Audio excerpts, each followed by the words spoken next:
Liam hadn't smiled in weeks. Ever since the accident that left him paralyzed from the waist down, his world had gone quiet. Once a vibrant, energetic teenager, now he sat in silence, watching the days pass from his wheelchair. His friends had drifted away. The sports he once loved were a memory. His parents tried to stay strong, but their eyes always looked tired. Doctors recommended therapy, but nothing seemed to reach him. Nothing clicked. Then one afternoon, his mother gently suggested something new. "Let's visit the animal shelter tomorrow," she said, forcing a hopeful smile. "Just for a change of scene." Liam shrugged, uninterested. But deep down, he didn't want to keep feeling this way, trapped, hollow, invisible. So he agreed. Maybe staring at some dogs for a few minutes would be better than another appointment he didn't believe in. He had no idea that this visit would change everything. The next morning, the sky was overcast, mirroring Liam's mood. As the car pulled into the gravel lot of the local animal shelter, he stared out the window unimpressed. The shelter building looked worn but clean, with colorful murals of dogs and cats painted along the side. Inside, the air was thick with the smell of disinfectant and something earthy. Dogs, maybe. Barking echoed down the hallway, a chaotic mix of excitement, fear, and longing. Liam's wheelchair creaked as his father pushed him through the entrance. A cheerful volunteer greeted them and led them down a narrow corridor lined with kennels. Dozens of dogs pressed against their gates, tails wagging or heads low with exhaustion. Some barked wildly, others just stared. Liam gave each one a glance, but none of them stirred anything in him. After a few minutes, the staff member paused in front of a door at the end of the hall.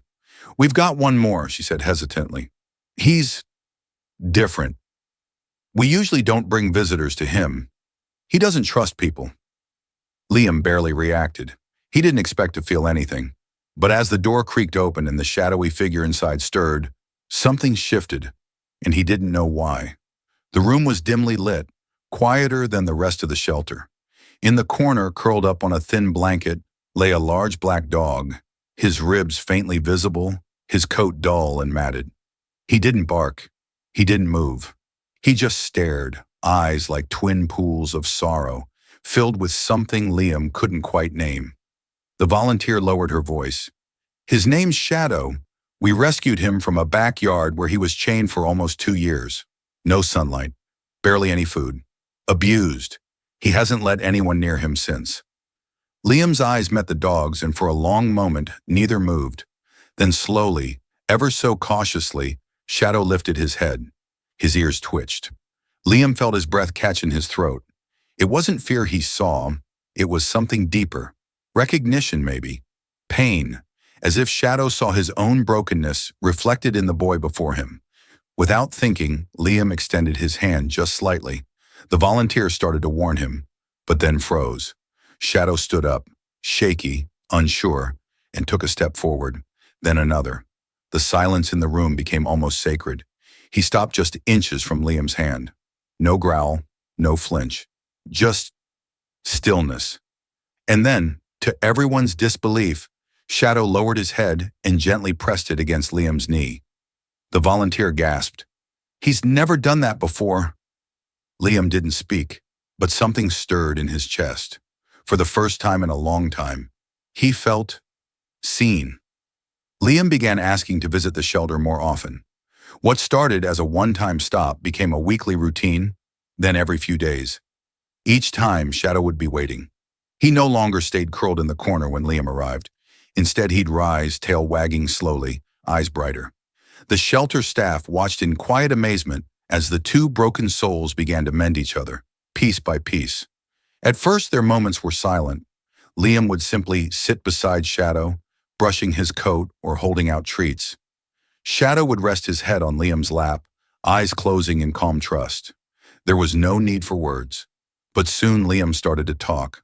About school, about how much he missed running, about how angry he still felt. Shadow just listened, never flinching, never judging. Over time, their connection deepened. Shadow learned to walk beside Liam's wheelchair, stopping whenever Liam needed a break. And Liam, in turn, began laughing again.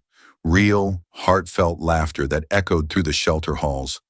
It was the first time his parents had seen that light in his eyes since the accident.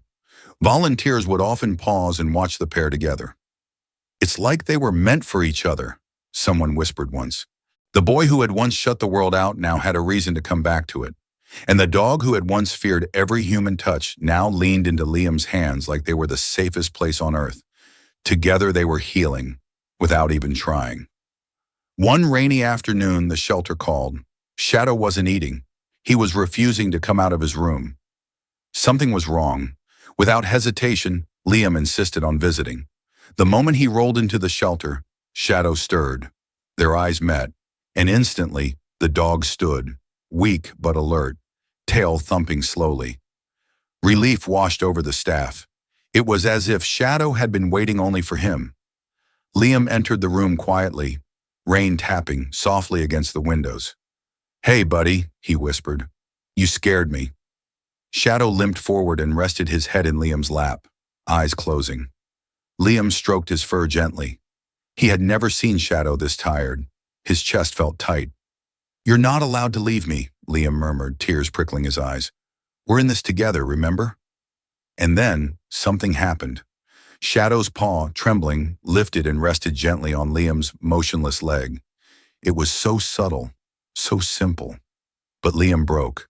Hot tears streamed down his cheeks as he bent forward and hugged the dog tightly. That single gesture said everything. "I feel you. I'm here. I won't give up. So don't you either." A shelter worker watching from the hallway quietly wiped her eyes. Later that evening, Liam made a decision. "I want to adopt him," he told his parents. "I need him, and I think he needs me too." They agreed without hesitation. That night, Shadow went home with Liam, not as a shelter dog, but as family. The boy who couldn't walk and the dog who had forgotten how to trust were finally where they belonged, together, and neither of them would ever be the same again. Weeks turned into months, and the bond between Liam and Shadow only grew stronger. Wherever Liam went, Shadow followed. The once timid, broken dog now walked proudly beside his best friend, eyes alert, spirit renewed.